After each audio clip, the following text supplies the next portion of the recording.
여호와께서 모세에게 말씀하여 이르시되 너는 이스라엘 자손에게 또 이르라. 그가 이스라엘 자손이든지 이스라엘에 거류하는 거류민이든지 그의 자식을 몰렉에게 주면 반드시 죽이되 그 지방 사람이 돌로 칠 것이요 나도 그 사람에게 진노하여 그를 그의 백성 중에서 끊으리니 이는 그가 그의 자식을 몰렉에게 주어서 내 성소를 더럽히고 내 성호를 욕되게 하였음이라.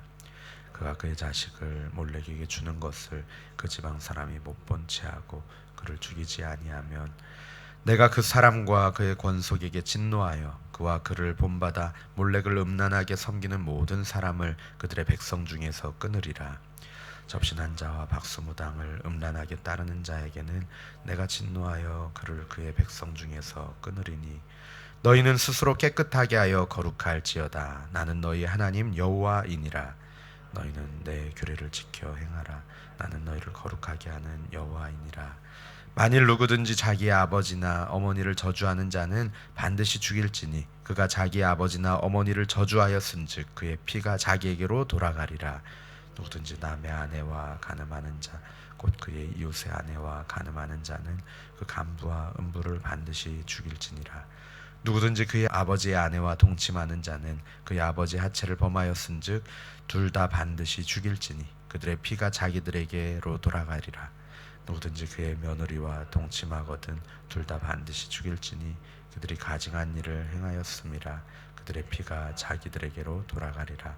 누구든지 여인과 동침하듯 남자와 동침하면 둘 다 가증한 일을 행함인즉 반드시 죽일지니 자기의 피가 자기에게로 돌아가리라.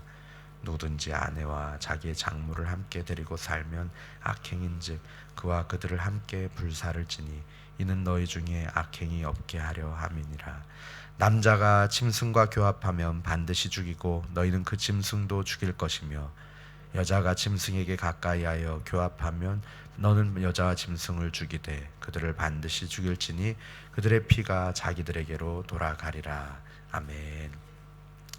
20장은 다시 한번 우상 숭배를 금지하고 또 불법적인 성범죄들에 대해서 추가적인 처벌 규정을 담고 있습니다.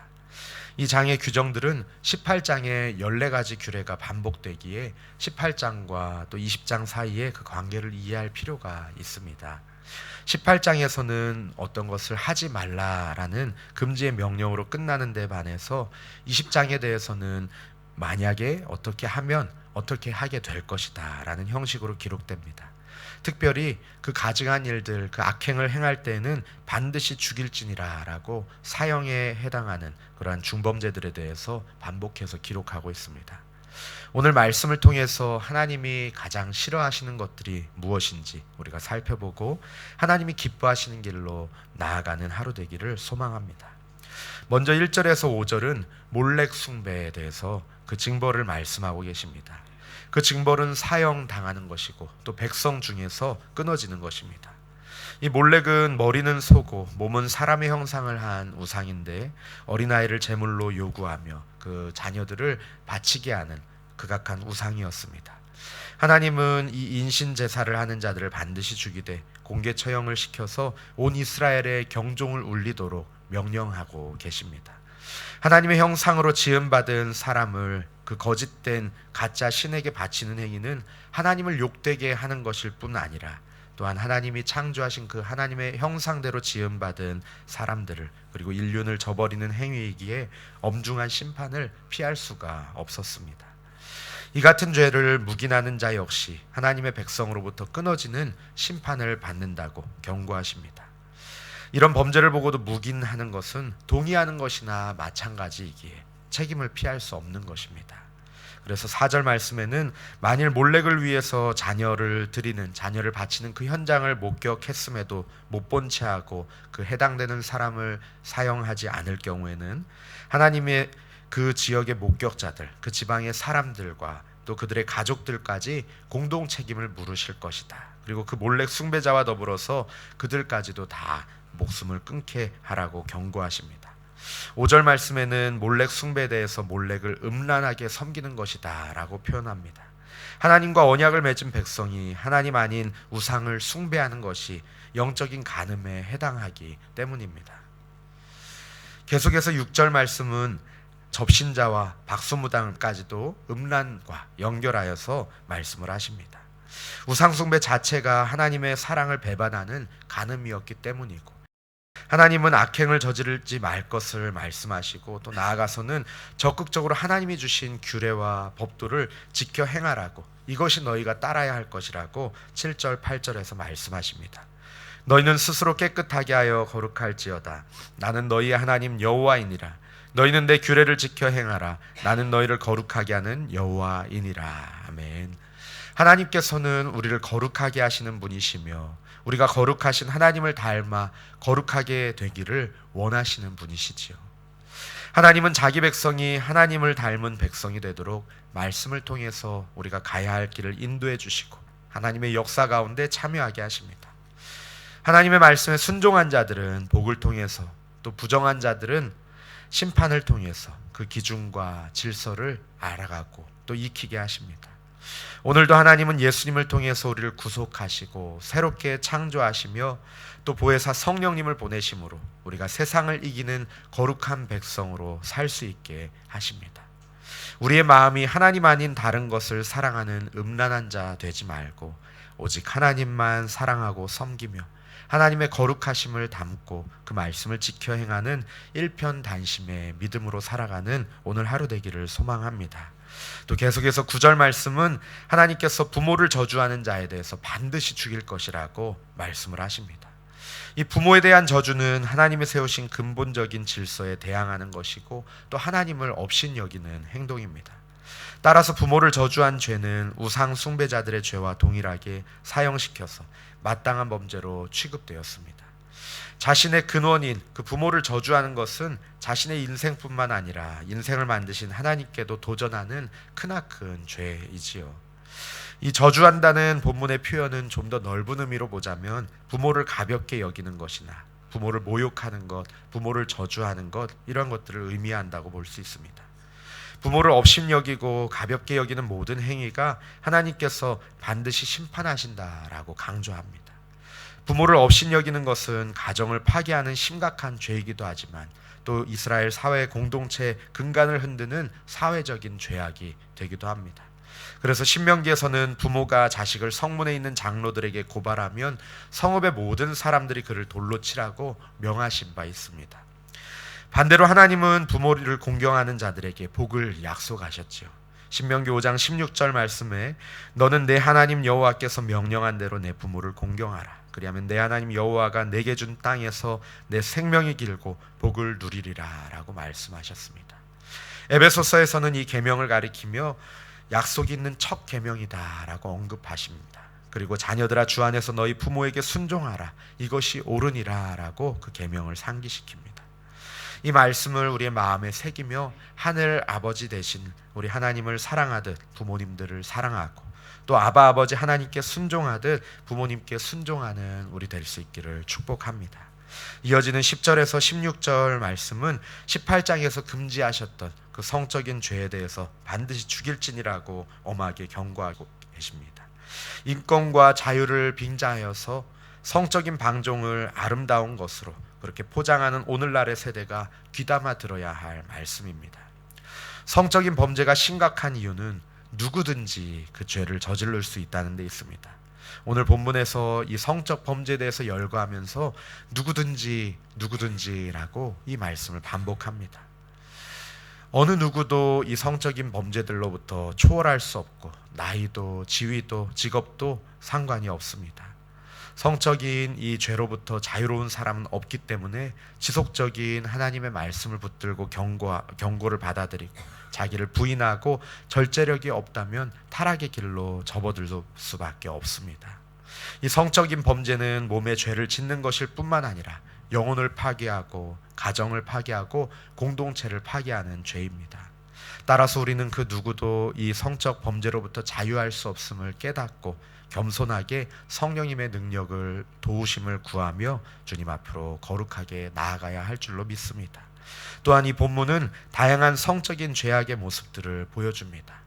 이 부모 자식 관계와 방부라는 사이에서의 그 성적 범죄는 근본적인 질서, 하나님이 창조하신 그 창조 질서를 파괴하는 범죄이지요. 동성연애나 짐승과 교합하는 행위, 이건 역시 심각한 죄, 사형에 해당하는 죄라고 분명하게 말씀하십니다. 하나님은 이 같은 죄가 심판받을 죄임을 선언하고 계십니다. 이 성적인 범죄는 하나님의 창조 질서를 파괴하는 것이며 하나님보다 쾌락을 더 사랑하는 것이며 가정을 고통스럽게 하는 그러한 죄입니다. 뿐만 아니라 하나님이 주신 아름다운 결혼 제도를 추하게 만드는 그러한 죄악입니다. 세상 역사조차도 성적인 범죄가 만연할 때에 멸망하였음을 증언하고 있습니다. 그렇게 하나님께서는 성적 범죄를 결코 가볍게 다루지 않으십니다. 이들을 반드시 죽이라고 명령하십니다. 완전히 그 뿌리까지도 뽑으라고 말씀하십니다. 실제로 성적인 범죄는 한 사람을 또 공동체를 파멸에 이르게 합니다. 이 성적인 범죄는 영혼을 파멸시키고 양심을 무감각하게 만들어서 다른 범죄까지도 추가적으로 범하게 만들지요. 하나님이 세우신 질서를 어지럽히고 하나님과의 관계도 단절시킵니다. 우리는 이것이 죽음에 이르게 하는 죄임을 알고 경계를 늦춰서는 안 될 것입니다. 우리 그리스도인들은 하나님이 주신 결혼 제도 안에서 사랑하고 하나님이 허락하신 사랑을 통해서 하나님의 창조 섭리를 경험하고 사랑의 연합을 통해서 새 생명이 탄생하는 복을 누려야 할 줄로 믿습니다. 왜냐하면 우리를 향하신 하나님의 사랑은 그러한 정욕적이고 쾌락을 추구하는 사랑이 아니었기 때문입니다. 하나님의 사랑은 늘 한결같이 참되고 선하고 아름다운 사랑입니다. 생명까지도 아끼지 아니하시는 그러한 놀라운 사랑입니다. 세상이 말하는 대로 사랑한다고 착각하며 어리석게 방종하는 어리석은 자 되지 아니하고 하나님이 우리를 사랑하신 그 사랑으로 하나님을 사랑하고 부모를 사랑하고 공경하며 가정과 이웃과 공동체를 사랑하며 섬기는 저 우리 성도님들 되시기를 축복합니다. 우리 시간에 말씀을 붙들고 함께 기도하겠습니다. 하나님, 우리가 정말 하나님만 사랑하기 원합니다. 하나님이 허락하신 범위 안에서 하나님 우리의 올바른 대상을 하나님이 허락하신 대상을 사랑하고 공동체를 사랑하기 원합니다. 또한 하나님이 주신 그 약속 있는 첫 계명, 그 계명을 좇아서 부모님을 사랑하고 공경하기 원합니다. 주님 10계명을 닮은 이 오늘의 말씀 우리의 마음에 새기며 그 사랑의 근거가 하나님의 크고 놀라우신 하나님 최고의 그 사랑임을 기억하며 그 사랑으로 주님과 이웃들과 공동체와 우리에게 허락하신 부모님을 사랑할 수 있는 하루 되게 하여 주시옵소서. 기도하시고 또 개인적인 기도로 함께 나아가겠습니다. 함께 기도하시겠습니다. 예수 나의 좋은 치료자, 그의 눈이 머무는 곳은 나의 슬픔과 고통, 고개를 들어 그의 눈을 볼 때에 난 알았네. 예수 나의 좋은 치료자,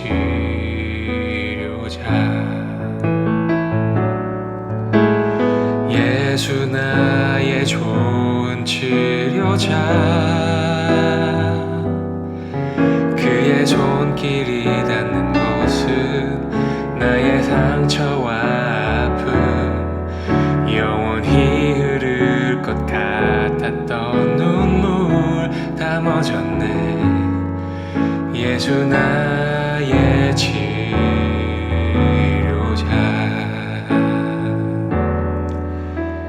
나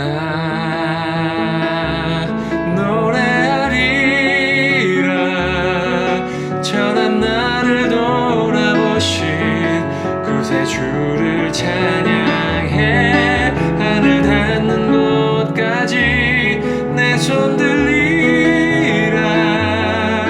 예수 나의 치료자, 예수 나의 좋은 치료자, 그의 손길이 닿는 곳은 나의 상처와 아픔,